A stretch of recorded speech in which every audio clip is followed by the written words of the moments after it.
e nós a temos em todo o nosso culto, Deus, a cada canção, a cada pregação, a cada momento desse culto, nós temos sido privilegiados de ter a Tua palavra diante de nós. Louvado seja o Senhor por isso, Pai. E a nossa oração é que o Senhor ilumine o nosso entendimento e nos ajude a compreender a Tua vontade, o Teu querer, as Tuas verdades para nós, de forma que nós possamos crescer diante do Senhor em graça, em conhecimento, possamos amadurecer e possamos viver para a glória do Teu nome, Pai. Fale conosco, continue a falar conosco. É a nossa oração em nome de Jesus, Deus. Amém. Irmãos, como base do que eu vou compartilhar com vocês hoje, eu quero usar um texto de Marcos, capítulo 5. 2 trechos, o primeiro do versículo 21 ao 24 e o segundo a partir do versículo 35. E nós vamos fazer assim porque entre esses 2 trechos que tratam da mesma história, há uma outra história, a história da mulher do fluxo de sangue, uma história bastante conhecida para a igreja, mas um pouco antes dessa história ser contada e um pouco depois dessa história ser contada, nós temos a história que nós vamos lidar. Eu dei como título para essa mensagem: Confie, Deus cuida da sua casa. Essa é a nossa fé, nossa certeza de que Deus cuida da nossa casa. Se você quiser acompanhar comigo aqui, na mesma versão que eu estou usando, nas telas tem para você o texto, eu uso a versão NVI. Se você preferir usar seu aplicativo, sua Bíblia, na sua versão também, fique à vontade, sem dificuldade nenhuma. Tendo Jesus voltado de barco para outra margem, uma grande multidão se reuniu ao seu redor, enquanto ele estava à beira do mar. Então chegou ali um dos dirigentes da sinagoga, chamado Jairo. Vendo Jesus, prostrou-se aos seus pés e lhe implorou insistentemente: minha filhinha está morrendo, vem, por favor, e impõe as mãos sobre ela, para que seja curada e viva. Jesus foi com ele, e uma grande multidão o seguia e o comprimia. Agora, seguindo um pouquinho para frente, lá para o verso 35, nós encontramos o texto dizendo assim: enquanto Jesus ainda estava falando, chegaram algumas pessoas da casa de Jairo, dirigente da sinagoga. Sua filha morreu, disseram eles, não precisa mais incomodar o mestre. Não fazendo caso do que eles disseram, Jesus disse ao dirigente da sinagoga: não tenha medo, tão somente creia. E não deixou ninguém segui-lo, senão Pedro, Tiago e João, irmão de Tiago. Quando chegaram à casa do dirigente da sinagoga, Jesus viu um alvoroço, com gente chorando e se lamentando em alta voz. Então entrou e lhes disse: por que todo esse alvoroço e lamento? A criança não está morta, mas dorme.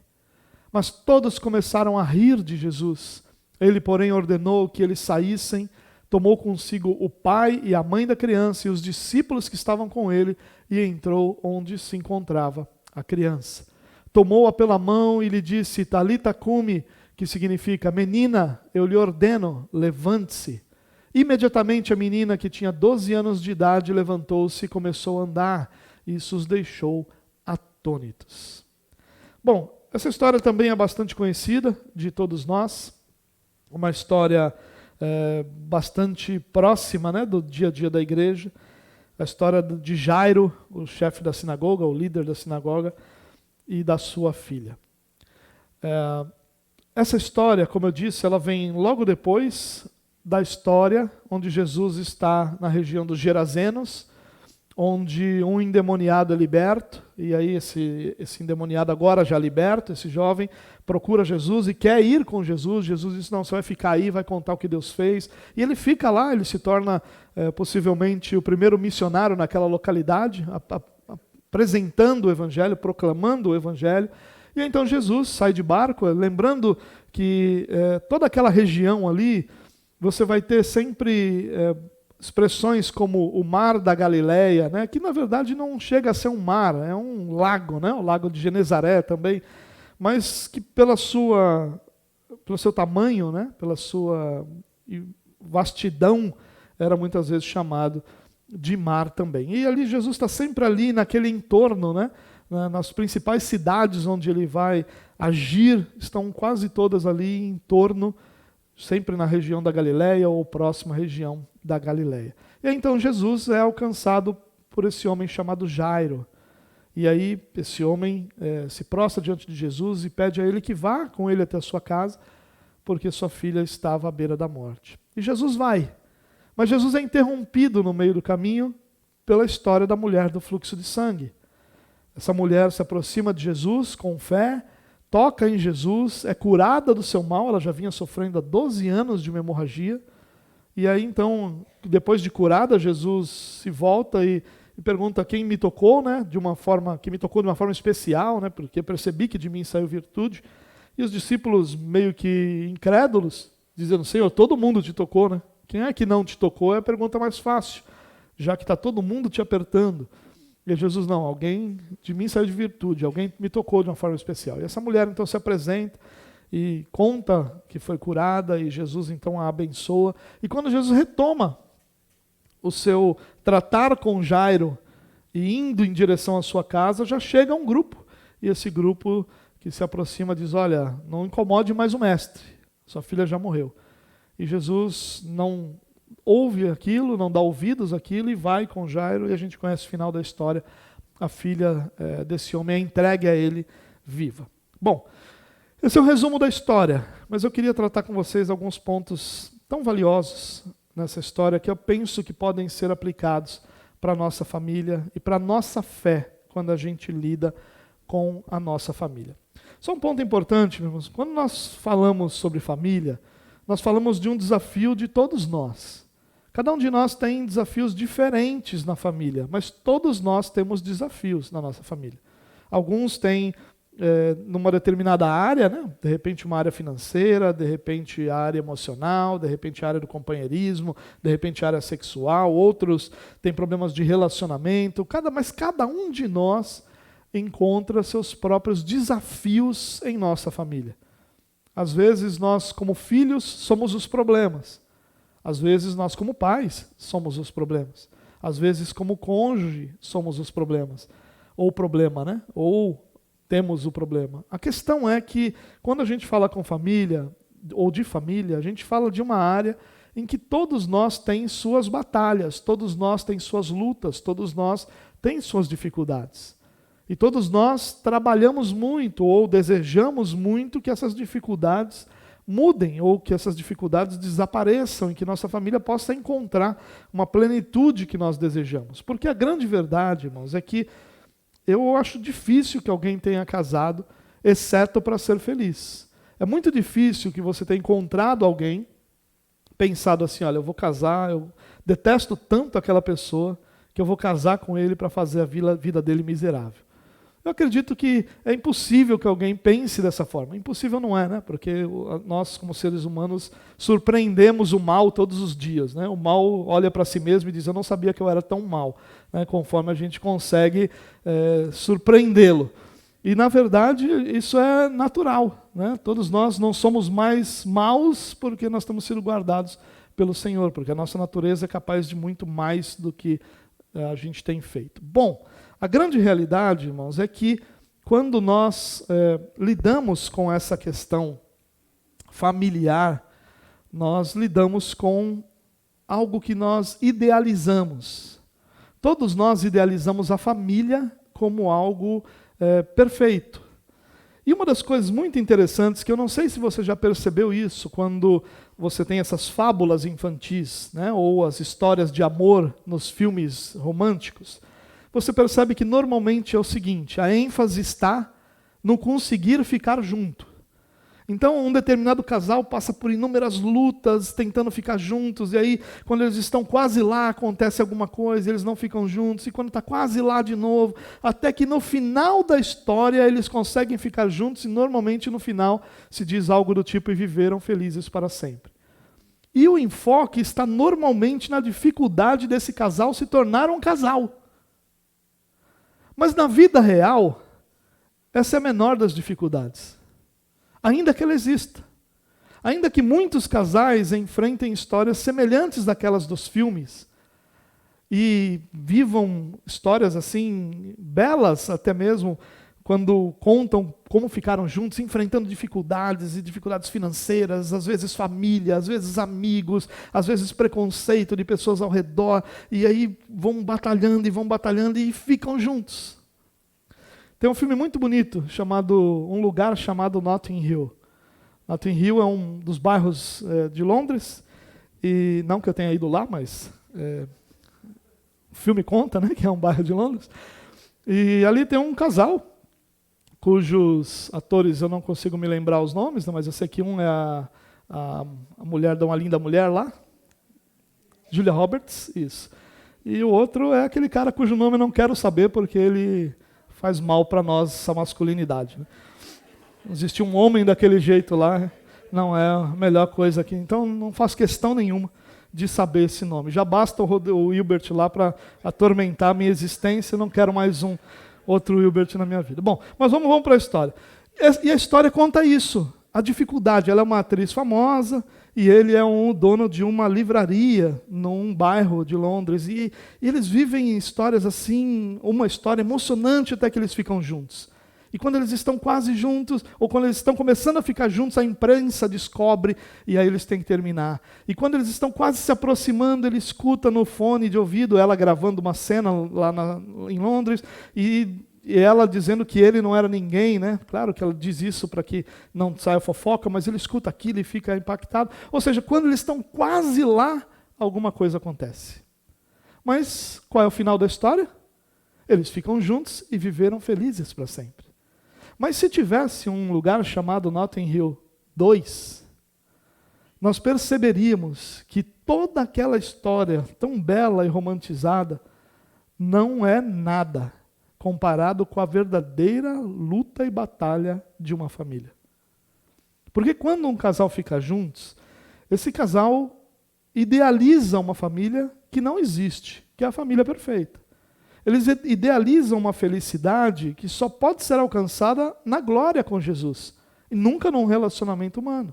Por melhor que o casamento seja, há uma romantização do que é o casamento, e muitas vezes nós não conseguimos perceber que há uma batalha diária em nossa vida para manter esse casamento, manter essa família e encarar as batalhas que nós enfrentamos. A grande verdade, irmãos, é que família dá trabalho. Família dá muito trabalho. Família dá trabalho demais. Compensa, às vezes. Mas dá trabalho. Mesmo dando trabalho, a gente quer. Porque a maioria de nós, quando encara as batalhas do casamento, o que a gente faz? A gente quer que as coisas melhorem, mudam e se desenvolvam, de forma que a gente continue na nossa família. Você pode perceber, irmãos, que hoje, por causa dessa realidade que nós vivemos ao nosso redor, tão individualista, nós vamos cada vez mais, pessoas vão aceitando que o romper desses relacionamentos é normal, é natural. Mas até que essa modernidade surgisse e focasse no indivíduo, abandonando completamente o coletivo, você não encontraria muitas pessoas assim. Você encontraria pessoas que entenderiam que a família era algo pelo qual valia a pena lutar. E essa é a primeira coisa que eu quero dizer para você essa noite, irmãos. Essa verdade, ela é uma verdade eterna. Não é o modernismo, o pós-modernismo ou qualquer outro título que se dê para o tempo em que nós vivemos que vai mudar essa verdade eterna. A família é algo pelo qual vale-se a pena viver e morrer. A família é uma realidade pela qual vale a pena se esforçar e se gastar por completo. Ela dá trabalho. Mas o que nós precisamos não é abandoná-la, mas precisamos de uma visão mais real sobre ela. Parar de romantizar o viveram juntos para sempre, ou viveram felizes para sempre, porque nós podemos até viver para sempre, mas o felizes é uma construção que vai encarar diversas e diversas batalhas diariamente. o que nós lemos nessa história não é muito diferente disso. É uma família que existia. Uma família que, até então, tinha inclusive um ótimo status social, mas que encara um momento de grande crise. E a forma como Jesus lida com uma crise como essa, ela é inspiradora, deveria ser inspiradora para todos nós. Por isso eu quero passar o texto de novo, olhando alguns detalhes com você, para que a gente possa compreender o que aconteceu aqui realmente. Porque a história que eu contei, ela é muito superficial. O que Jesus faz é muito mais profundo do que aquilo que eu até agora falei com vocês. Olha o que o texto diz. Tendo Jesus voltado de barco para outra margem, lembrando, né, é a história lá daquele jovem que estava endemoniado e que agora está liberto, e Jesus então sai daquela região e volta para o outro lado da margem. Uma grande multidão se reúne ao seu redor enquanto ele estava à beira-mar. Isso era muito comum. Esse momento do ministério de Jesus é um momento onde muita gente está ao seu redor, muita gente está com ele o tempo todo. Por quê? Porque ele está manifestando seu poder como Deus. Ele manifesta-se através desses sinais. Ele então se mostra como o Messias. Uma das características do Messias era que ele faria sinais que ninguém mais tinha sido capaz de fazer até então. E Jesus, com os seus sinais, ele não está só curando, ele está demonstrando que ele é aquele enviado por Deus, ungido de Deus, para trazer salvação ao povo de Deus. Bom, então chegou ali um dos dirigentes da sinagoga chamado Jairo. A sinagoga era um local de reunião dos judeus, que por muitas questões políticas, principalmente, e de estarem debaixo do jugo de uma outra, ou estiveram muitas vezes debaixo do jugo de outras nações, não podiam mais livremente cultuar a Deus no templo, e muitas vezes esse templo nem estava disponível, e aí então eles vão, através da sinagoga, mantendo sua tradição. Era muito mais parecido com a nossa igreja hoje, do que aquilo que eles faziam no templo, porque na sinagoga não tinha sacrifícios nem nada, tinham um momento como esse, tinha momentos de leitura da palavra, momentos de instrução da palavra, então eram semelhante ao que nós estamos fazendo. E existiam muitas sinagogas, porque no sábado, onde a sinagoga se reunia, não era permitido que uma pessoa andasse mais do que cerca de 800 metros. Então, havia uma necessidade que a cada 1,5 quilômetro mais ou menos existisse uma sinagoga, para que ninguém que morasse ali no meio dessa distância quebrasse essa lei que impedia que eles andassem mais do que cerca de 800 metros. E Jairo é um dos dirigentes da sinagoga. Um homem respeitado pela sociedade, alguém que está gastando sua vida e dedicando sua vida ao serviço do reino de Deus, ainda que com toda aquela compreensão judaica, mas ele está fazendo isso. E esse homem chama Jairo. E quando ele vê Jesus, ele se prostra aos seus pés e lhe implora insistentemente. E é interessante aqui, irmãos, essa primeira lição para nós. Um homem como Jairo era um homem que, ao contrário de fazer o que ele faz aqui, ele era o respeitado. Ele era o procurado para soluções. Ele era aquele homem que as pessoas vinham até ele para lidar com os problemas. Não era ele o homem que comumente ia atrás de alguém, ainda mais de um homem que, de acordo com toda aquela questão religiosa, todo aquele aparato, toda aquela estrutura religiosa, era ninguém. Que Jesus, dentro de toda aquela estrutura, não tinha lugar para ele. Ele não era dirigente de uma sinagoga, rabino, não era mestre como alguns outros eram, não tinha um lugar para ele ali. Aliás, isso foi muito comum, né, do ministério de Jesus, não ter um lugar para ele de destaque, de honra em lugar nenhum. Mas esse homem, que era então aquele a quem procuravam para a solução dos problemas, procuravam para que alguma coisa ligada à religião pudesse ser resolvida, é alguém que está em necessidade.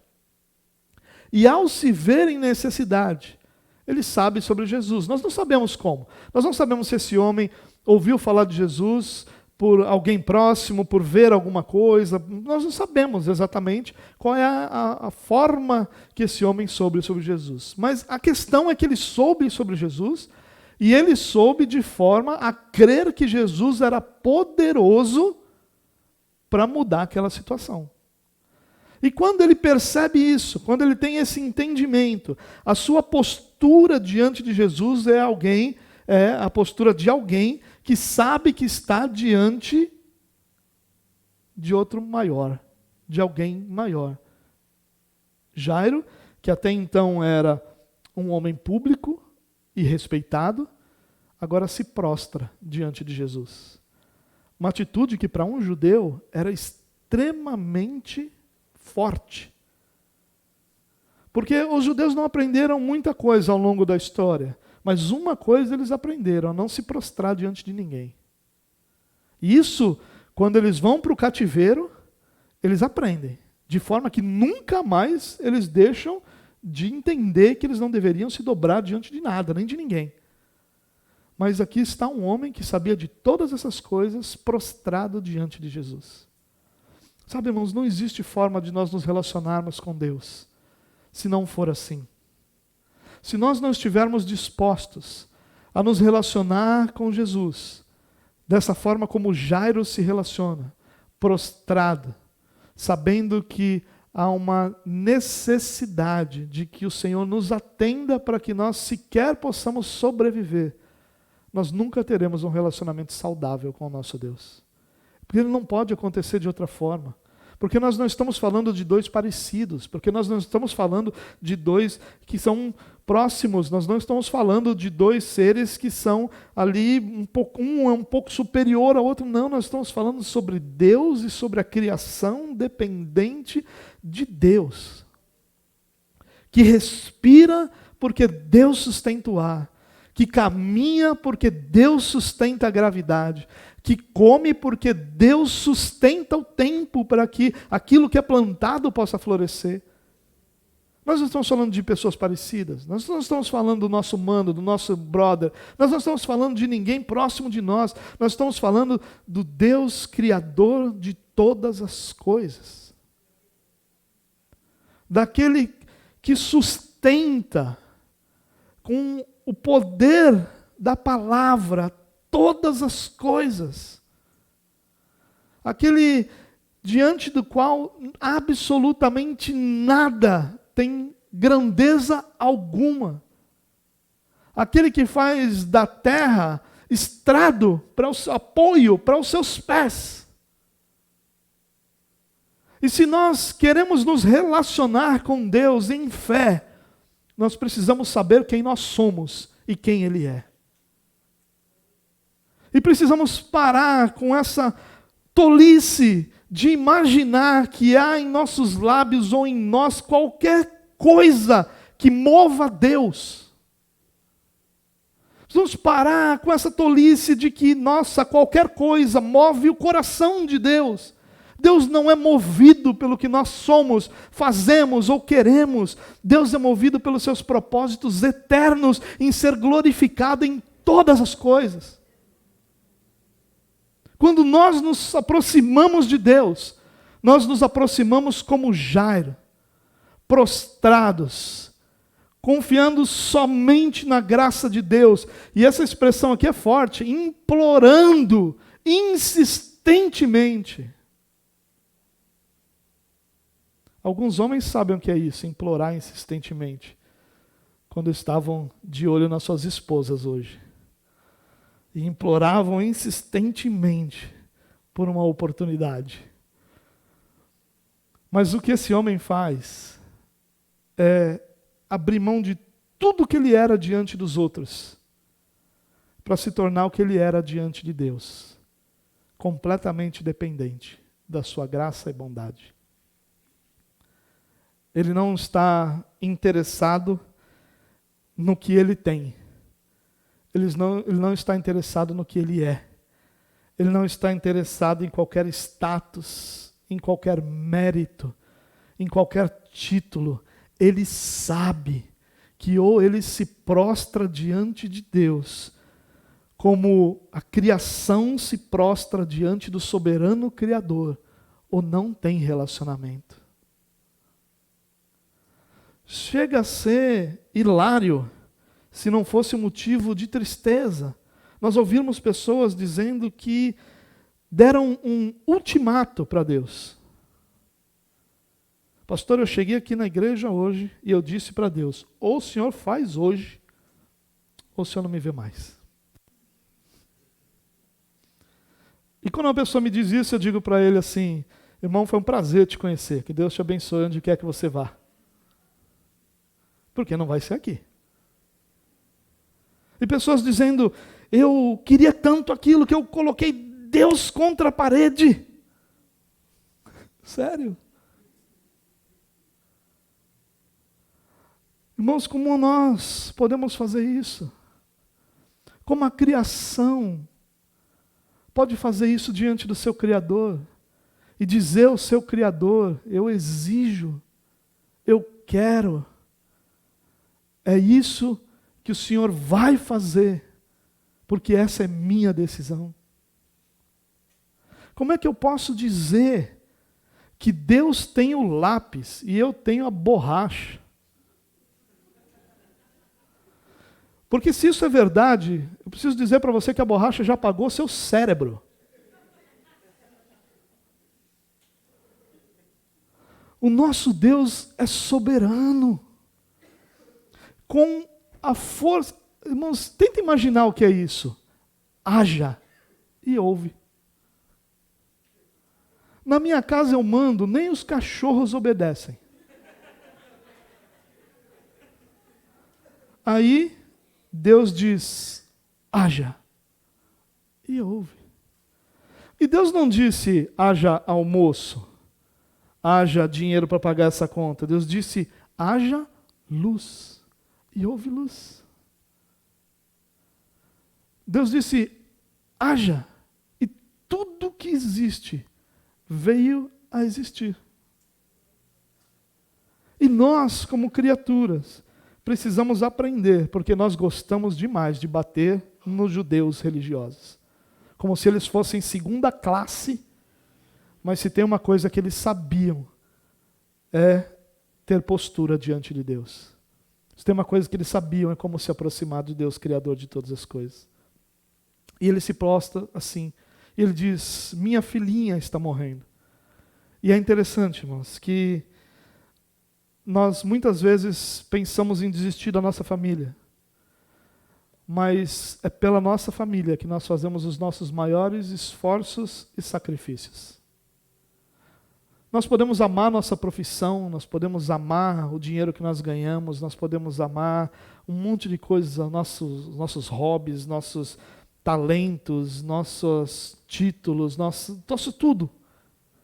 Mas no final das contas, é pela nossa família que nós sempre estaremos dispostos a maior de todos os esforços que podem ser feitos. E o que esse homem faz é isso.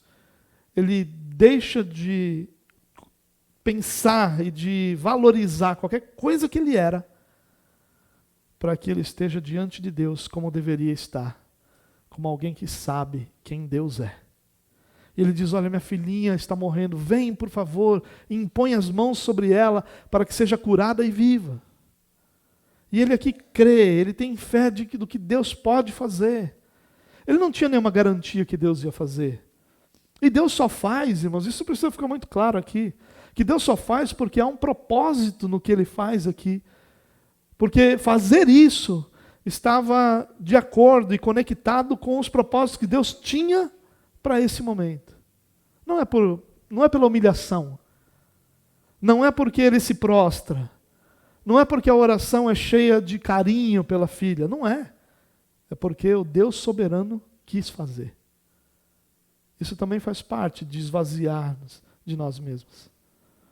E aí o texto continua. Enquanto Jesus estava falando, chegaram algumas pessoas da casa de Jairo, o dirigente da sinagoga. Sua filha morreu, disseram eles. Não precisa mais incomodar o mestre. Olha que interessante. Jesus ainda estava falando com a mulher do fluxo de sangue e com as pessoas ao redor. E aí chega alguém. As pessoas chegaram da casa de Jairo e dizem, olha, não incomoda mais, morreu. E você pode ter certeza, irmãos, que essas pessoas, elas não estavam mal intencionadas. Elas não foram lá dizer, olha, morreu a filha, vamos lá dar a notícia para Jairo, com alegria no seu coração. Ao contrário disso. Falou, Jairo, nós não queremos te ver sofrendo com uma falsa esperança. Sua filha morreu, não incomode mais o mestre. Mas a reação de Jesus é interessante, irmãos. Não fazendo caso do que eles disseram, Jesus disse ao dirigente da sinagoga, não tenha medo, tão somente creia. Jesus não falou que ia ressuscitar. Jesus não falou que ia curar.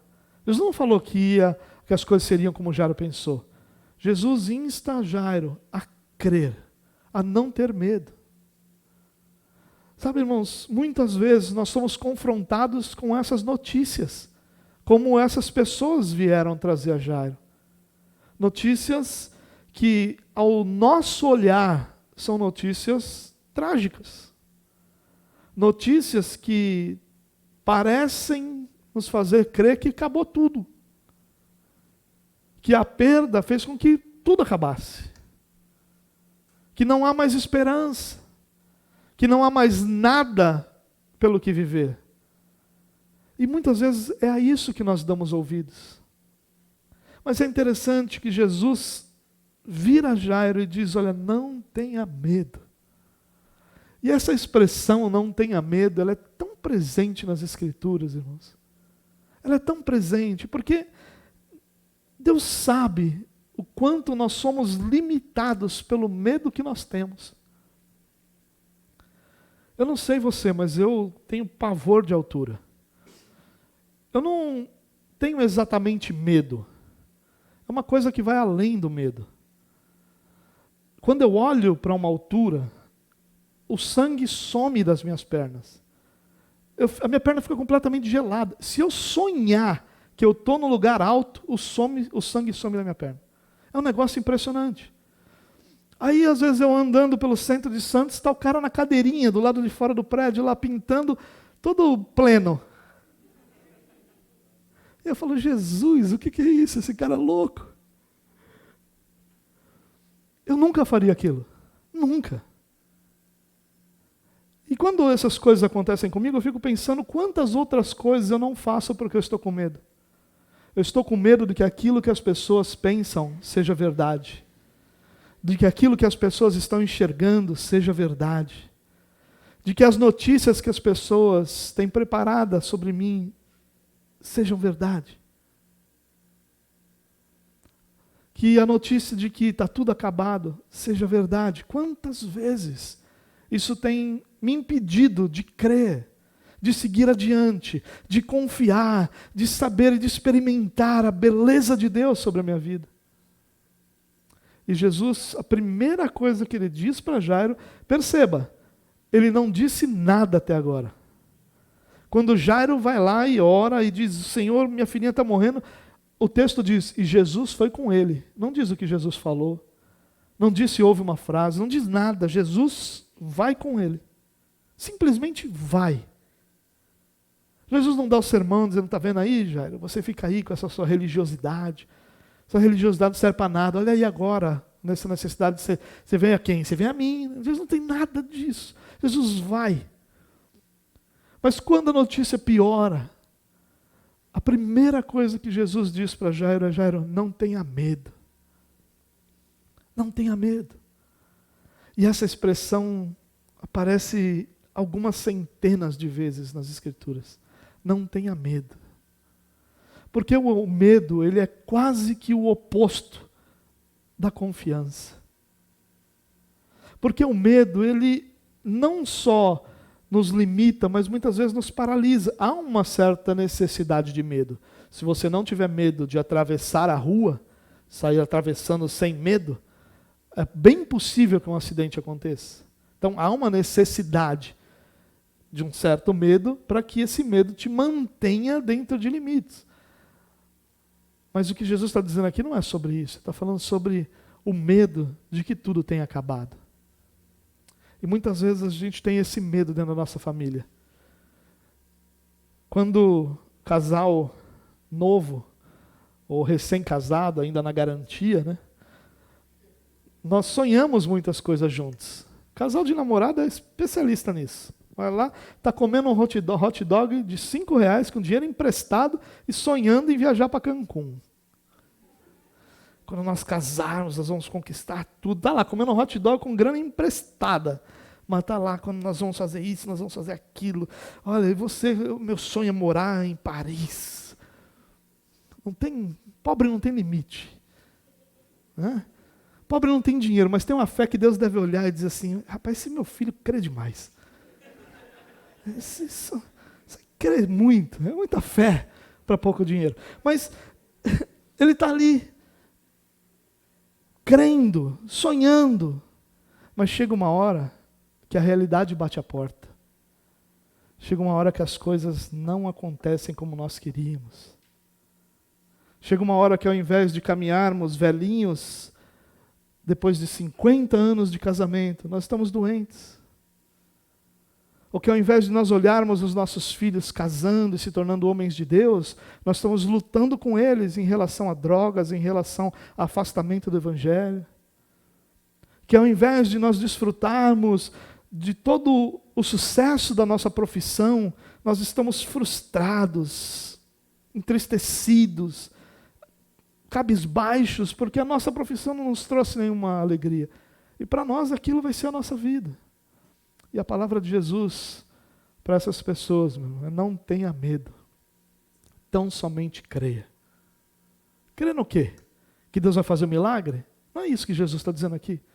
Está dizendo, creia que assim como 2 minutos atrás, você demonstrou que as coisas não estavam sob o seu controle, mas sob o controle de Deus.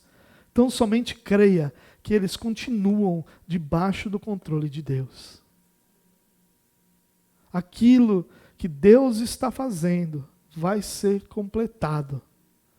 O que Deus começou, como o próprio texto bíblico diz, a boa obra que Ele começou em nossas vidas vai ser completada até o dia de Cristo Jesus. Nós não seremos um projeto abandonado. Todos nós temos projetos abandonados em nossa vida. Todos nós temos... Eu tenho alguns livros que eu comecei a escrever. Se juntasse todos eles, dava uma enciclopédia, mas nunca escrevi nada inteiro. Tudo fica pelo meio do caminho. Todos nós temos um regime abandonado. Isso aí, talvez você pensou, eu nunca escrevi um livro. Mas você começou um regime. Todos nós temos aquela academia que a gente pagou, foi um mês, e nunca mais... E até hoje o pessoal na academia está lá, o que será que aconteceu com fulano? Ele veio aqui um mês inteiro, tão animado. É a vida de projetos abandonados. Mas isso não existe diante de Deus. O que Deus começou na nossa casa, meu irmão, Ele vai terminar. Ele vai completar. E ainda que seja na glória, nós vamos experimentar a plenitude de tudo aquilo que Deus tem preparado para os seus filhos. Por isso que Jesus diz, não tenha medo, então somente creia. Continue crendo. Continue confiando que Deus é quem determina o início e o fim de todas as coisas.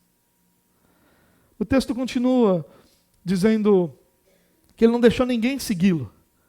E tem horas, momentos de crise, que é muito melhor você não ter gente que te põe para baixo do que... É muito melhor andar sozinho do que ter esse tipo de gente do seu lado. Tipo de gente que não confia, tipo de gente que não crê. Não é o tipo de gente para andar do lado no momento de crise. Talvez seja para as festas. Talvez seja para os melhores momentos. Mas na hora da crise, na hora das dificuldades, na hora que aquilo que nós amamos tanto está em crise, muitas vezes nós acabamos andando sozinhos mesmo. E Jesus disse, não deixou ninguém segui-lo, senão Pedro, Tiago e João, seus discípulos mais próximos ali, que estavam no barquinho com ele até então. E aqui nesse momento eles chegam à casa do dirigente, de Jairo. E Jesus vê o alvoroço, gente chorando, gente se lamentando. Então ele entrou e disse, por que todo esse alvoroço e lamento? A criança não está morta, mas dorme. E olha que interessante, irmãos. A diferença entre o que nós enxergamos e o que Deus enxerga.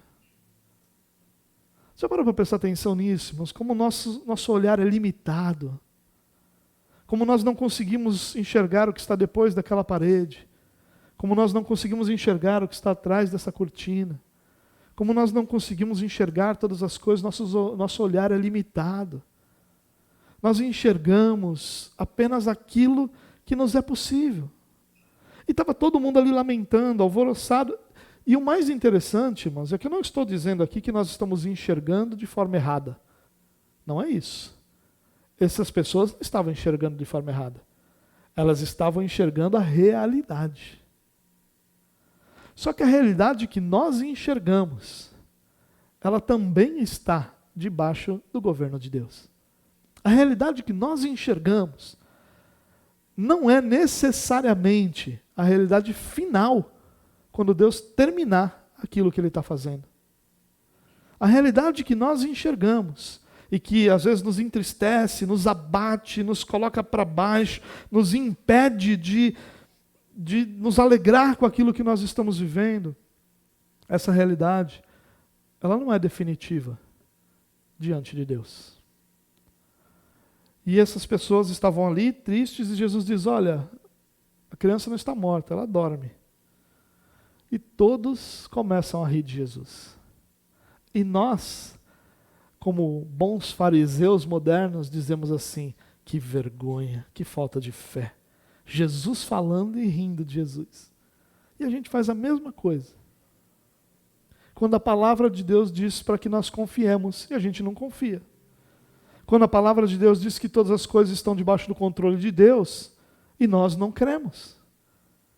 Quando a palavra de Deus nos insta a tomar decisões de acordo com princípios bíblicos, e nós achamos que eles vão nos envergonhar ou vão trazer qualquer tipo de prejuízo e não tomamos, nós estamos fazendo a mesma coisa. Porque crer naquilo que Jesus fala, muitas vezes vai produzir um confronto com aquilo que os nossos olhos estão vendo. E é por isso que Paulo diz que nós não caminhamos de acordo com aquilo que nós vemos, mas com aquilo que nós cremos. Porque aquilo que nós vemos nem sempre é a realidade final. Quase sempre não é a realidade final. Porque Deus agindo é quem produz a realidade final. Irmãos, se nós conseguíssemos aplicar isso para a nossa vida, como nós muitas vezes rimos daquilo que o Senhor está dizendo. Não rimos abertamente, mas nossas atitudes são um riso para aquilo que Deus está fazendo. Ele, porém, ordenou que saíssem todos, tomou consigo o pai da criança, os discípulos que estavam com ele, entrou onde se encontrava a criança, tomou-a pela mão e disse, Talita cumi, que significa, menina, eu te ordeno, levante-se. Imediatamente, a menina que tinha 12 anos de idade levantou-se e começou a andar, e isso deixou a todos atônitos. Deus transformou aquela realidade. E o mais interessante é que Ele transformou aquela realidade sem que ninguém ao redor cresce. Ele não foi movido pela fé de ninguém. Você vê como é perigoso essa nossa concepção de que nossa fé move alguma coisa de Deus? Ninguém. Quem moveu a Deus ali? Foi a fé de quem? Foi a fé de Jairo lá atrás? Mas a fé que depois precisa ser trabalhada e precisa ser incentivada? Quando Jesus diz não tema, somente creia, porque obviamente Jairo se abate ali. E Jesus, como o governador de todas as coisas que Ele é, Ele decide o que será e como será. E é nisso que nós precisamos crer, irmãos. Que nenhuma das nossas crises está sobre a nossa vida como punição de Deus.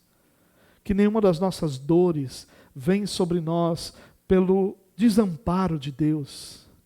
Que nenhuma das batalhas que se colocam diante de nós e que às vezes são tão pesadas, e que às vezes parecem tão sem solução, e que às vezes se arrastam por tantos anos, nenhuma delas tem outro propósito senão que Deus seja glorificado em nós.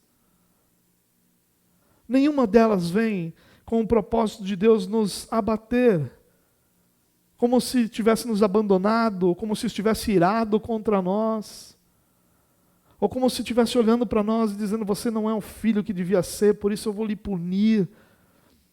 Esses pensamentos são nossos, são posturas nossas, mas não divinas.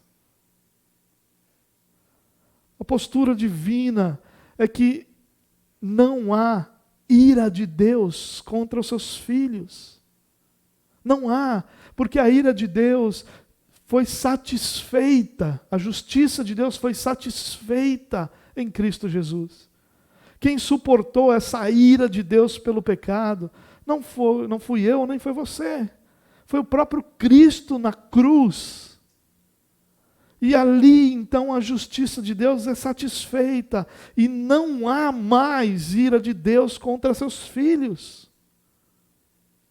E os seus filhos agora desfrutam da presença de Deus, da graça de Deus, e ainda que sejam disciplinados, porque o próprio Jesus disse que disciplina aqueles que Ele ama, e ainda que sejam corrigidos, tudo isso é envolto em amor, em verdade, em justiça. Ah, irmãos, que tolos somos nós quando olhamos para Deus e imaginamos que por um segundo sequer Deus deixou de agir em nosso favor. Quão tolos seremos se nós conseguirmos caminhar imaginando que por causa daquilo que eu sou, por causa daquilo que eu faço, por causa daquilo que eu penso, por causa das minhas falhas e limitações, Deus não vai fazer determinada coisa. Tolice! Quem Deus é que o move. O que Cristo fez na cruz eliminou qualquer inimizade que existia entre nós e o nosso Deus. Qualquer. E é muito interessante que quando nós pensamos nisso, entendemos isso e vemos isso como uma realidade na nossa vida, nós conseguimos olhar para o Senhor com um olhar muito mais grato e satisfeito. Paulo começa o capítulo 5 de Romanos dizendo assim: tendo sido, pois, justificados pela fé, temos paz com Deus, por nosso Senhor Jesus Cristo. Nós fomos justificados. A justiça de Deus, de Cristo, é aplicada a nós, que não somos e nunca fomos justos, mas que recebemos essa justiça imputada sobre nós. E agora justificados, temos paz com Deus. Deus não está irado com você. As suas lutas e batalhas não fazem parte de nenhuma ira de Deus sobre você, mas fazem parte daquilo que Deus tem como maior compromisso com você: te tornar semelhante ao Filho amado, Jesus Cristo. Esse é o compromisso de Deus. É por isso que nós encaramos as nossas lutas confiando que aquilo vai produzir maturidade, vida, abundância de graça sobre nós. Eu quero encerrar, meu irmão, dizendo algumas poucas coisas para você referente a isso. Confie. Deus cuida da sua casa. Eu quero te lembrar de 3 aspectos disso. Primeiro, Deus fez uma aliança com sua família. A sua família, ela pode não ser a melhor família do mundo. Ela não pode não ser perfeita. Ela pode estar vivendo o pior momento da sua história. Ela pode estar debaixo de uma realidade drástica para você. Mas ela ainda está debaixo de uma aliança que Deus fez com você e com a sua casa. Deus fez uma aliança com a sua casa. Deus fez uma aliança onde pessoalmente salvou você e trouxe você para junto da família. mas cuja a graça e bondade se estende para toda a sua casa. E Paulo diz que se não fosse assim, os filhos de casais, onde um é cristão e o outro não seriam abençoados. Mas agora são santificados. E nós não podemos esquecer de forma alguma, irmãos, que quando nós olhamos para a nossa casa, nós estamos olhando para o alvo da bondade de Deus, produzido através da aliança que Deus fez conosco. Deus é um Deus de famílias. Deus não é um Deus apenas de indivíduos. Deus salva indivíduos pessoalmente, individualmente. Deus salva pessoas individualmente. Mas Deus faz alianças com as famílias. E a bênção de Deus que está sobre você, está sobre a sua casa também. Por isso, creia, Deus cuida da sua casa. Segundo lugar, Deus a planejou. Deus planejou sua família. Talvez você não tenha planejado. Talvez você estava lá no momento de fossa e de repente nesse momento de fossa, você sabe o que é fossa, né? Você é mais novo, talvez não saiba, mas você estava lá de repente no momento de fossa e aí, sei lá, saiu para espairecer a cabeça e encontrou o amor da sua vida. Dizendo, ó, encontrei o amor da minha vida. Talvez, sei lá, estava lá no trabalho, na escola, um olhou para o outro olhou para um, pintou o clima, estão juntos. Talvez não foi um planejamento para você. Pode ter sido. Pode ser que você olhou a moça e orou pela moça, e botou Deus contra a parede, dizendo, essa é minha, ninguém tasca, eu vi primeiro. Foi lá, falou com a família, pediu perdão por ser branco.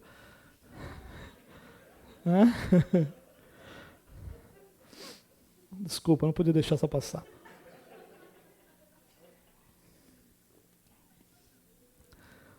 Mas nada disso muda um fato, irmãos. A sua família, ela pode ter acontecido de uma forma espontânea para você. Mas mesmo com a história que você tem com a pessoa ou com a sua família, talvez seus filhos não tenham sido planejados. Não foram. Estavam lá, como quem não quer nada, cegonha chegou. De repente, não, vamos ver isso aí depois. Estava pensando, quando pensou na farinha, o bolo estava pronto. Pode ser isso. Muitas pessoas não planejaram seus filhos. Os filhos nasceram. Mas isso é você. Nunca foi Deus. Isso é o que você planejou, não o que Deus planejou. Porque se você pensa vagamente que o filho que você não planejou também, Deus falou, meu Deus, e agora? Deus olhou para Gabriel e falou, e agora, Gabriel? Está grávida? Não planejamos isso, o que a gente faz agora? Óbvio que não. Nós estamos falando de um Deus que governa sobre tudo, irmãos. Estamos falando de um Deus que, como dizia Kuyper, não há 1 centímetro quadrado de toda a existência que ele não possa dizer, é meu. Não há nada. Não há o voar de um pássaro que não esteja debaixo do governo de Deus. Não há. Não há uma palavra escrita pelo maior mal educado da história que não esteja debaixo do governo de Deus. Não há uma dor vivida por alguém que não esteja debaixo do governo de Deus. As nossas vitórias estão debaixo do governo de Deus, mas as nossas dores também estão, porque Deus governa sobre tudo.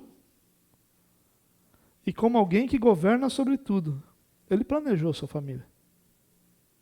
Você talvez não. Estava lá, cachorro lambendo a boca, sem esperança na vida. Aí a mulher olhou e falou, meu Deus, o que eu vou fazer com esse miserável que está aqui diante de mim? Vou levar para casa. Mas com Deus não. A sua família sempre esteve, está e sempre estará debaixo do controle de Deus. Em último lugar, a sua família, ela reflete a glória de Deus. E talvez agora você tenha pensado assim, a minha não. Sim, ela reflete. Porque ainda que ela não seja o que você gostaria que ela fosse, ou ainda que ela não seja o que você está tentando que ela seja, ela está sendo instrumento de Deus para cuidar de você e dos seus familiares. E a glória de Deus é refletida nisso. A glória de Deus não é refletida só nos meus acertos, irmãos. A glória de Deus é refletida nos meus erros também. Porque nos meus erros, a graça de Deus se torna manifesta. Nos meus erros, a bondade de Deus, a resiliência de Deus, a força de Deus se mostram presentes. Nos meus acertos, há uma grande probabilidade de que eu queira o crédito daquilo para as minhas decisões acertadas.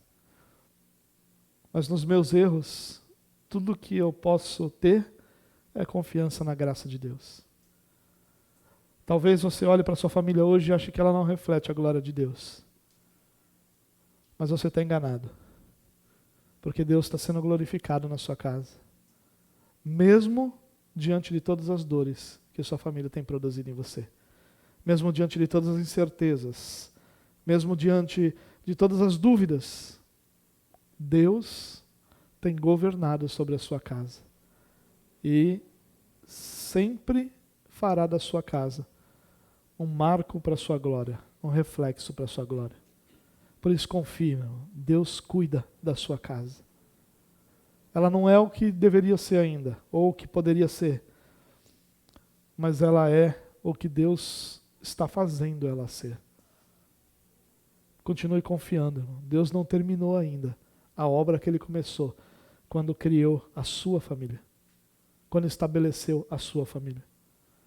Quando você deixou pai e mãe, se uniu à sua mulher, e vocês se tornaram uma só carne, e Deus começa ali a sua família.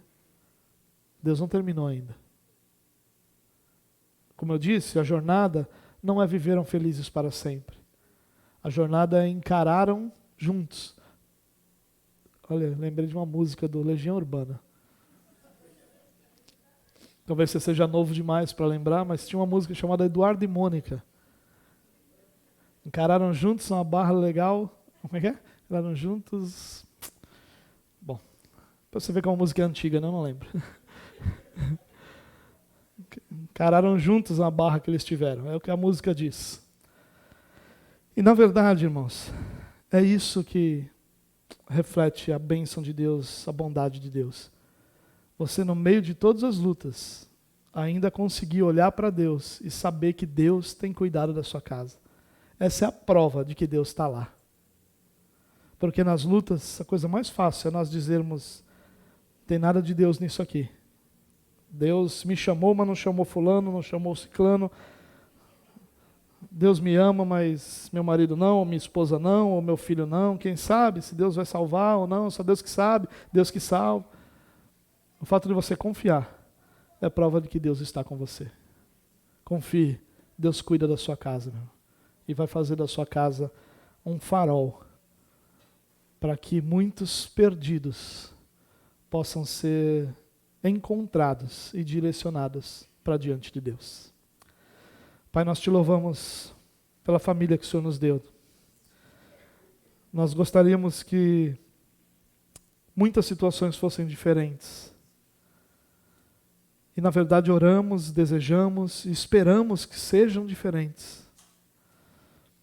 Mas a nossa confiança está em que o Senhor sabe o que deve ser feito.